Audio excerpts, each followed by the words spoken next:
Slade was once a high-rolling, high-stakes banker. The Cambridge graduate managed accounts worth upwards of $1 billion, and liked her Armani suits and heels.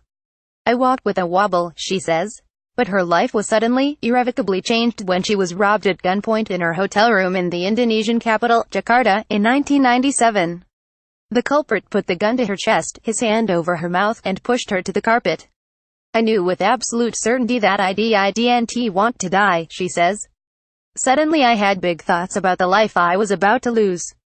Slade narrowly escaped, and her realization that she was alive would form the tentative beginning of a quest for greater meaning and purpose, a remarkable journey charted in her new book, Set Free: A Life-Changing Journey from Banking to Buddhism in Bhutan. Slade's unusual path took her to the Himalayas. In the tiny kingdom of Bhutan, a chance encounter with a lama, a spiritual guide, inspired her to begin studying Buddhism. She poured herself into her new practice, and not long afterward became the first Western woman to be ordained as a Buddhist nun in Bhutan. She also founded a charity, Opening Your Heart to Bhutan, which last year was recognized with a Point of Hope award presented by UK Prime Minister Theresa May.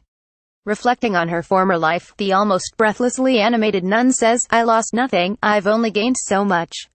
Slade, now also known as Ani Pemadeki, recently sat down with Time during a visit to Hong Kong to promote her book and to talk about her new life and the key to happiness. "How did the experience in Jakarta affect you?" "It was a terrifying, but ultimately a really useful experience.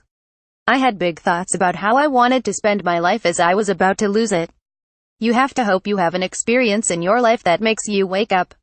For me, the complete loss of any control over my own life was very profound. What did you feel when police showed you a photo of the gunman? I just was absolutely overwhelmed with compassion for him, and for me, and for the whole situation. It definitely ignited something in me. The last thing I ever thought I was a kind person. I was smart. I was academic, snappy, not particularly patient or tolerant. Well-educated people are often quite intolerant of other circumstances. I don't think that I even admired people who were kind.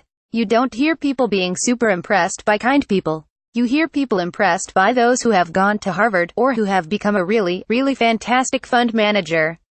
Kindness, you gotta be joking. So I guess I had to find out, slowly from myself, that actually it was an incredibly powerful part of what it is to be human. The life I have now is mind-boggling. I feel as if all parts of me are being developed, and it feels extraordinary. Not to too-hoo-hoo, but it is.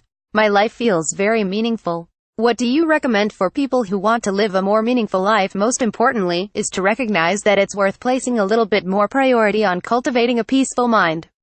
Amid all the priorities that we have, we think we want to do this, we want to go there, we want to achieve that, or buy that. You very rarely find somebody that says, "No, I really want to make sure that in this life I develop a peaceful mind." So, I think it's worth making that a little higher among the priorities. Supposing you decide to give calmness greater priority. What then? You've got to think, right, what's the best method for me to begin to do that? And obviously you've got seated practices like mindfulness, breathing, and these kinds of things. But there are many other ways also. A lot of people find peace connecting with nature, being very kind to people or animals. Some people find they get very calm, and peaceful and absorbed, if they do some creative thing, like painting, or something like that. There's no doubt that the physical and mental well-being of the human, in the end, will be compromised if there isn't a little experience of a peaceful mind on a regular basis. We know now that there's so much anxiety, stress, and depression. So even if you just practice that because you want to keep well, if you want to prevent any future problems, it's really worth doing. Why do you think people are increasingly searching for more meaning? I get a lot of people who come to me, people in their mid-40s or 50s. People who've done the right thing, they've had a career, they've gotten married, they've had kids, they've got a nice car, and they've got a nice house, and yet they feel that sort of slightly empty feeling of not being dissatisfied, but not really being fulfilled. And that's because they realize they're capable of more than this. That's a good point. That's a wake-up point. But it's about taking that forward positively and not dwelling there and feeling useless and meaningless. Where does the Buddhist concept of compassion fit into this? Showing kindness to others, human beings, animals, whatever, that is also a very helpful way to develop a stable and clear mind.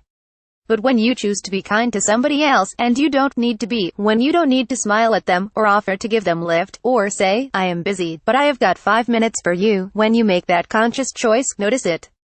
Realize you didn't have to, and you did, and give yourself a well done. Because the risk of the compassionate method is that if you don't acknowledge it, you may resent what you've done. You may feel I'm giving all this to other people and I'm getting nothing for myself, and you may go down that line of confusion. Mindfulness makes you calmer. Compassion makes you happier. I'm always going to encourage people to help others as a route to happiness. I believe in the transformative power of compassion.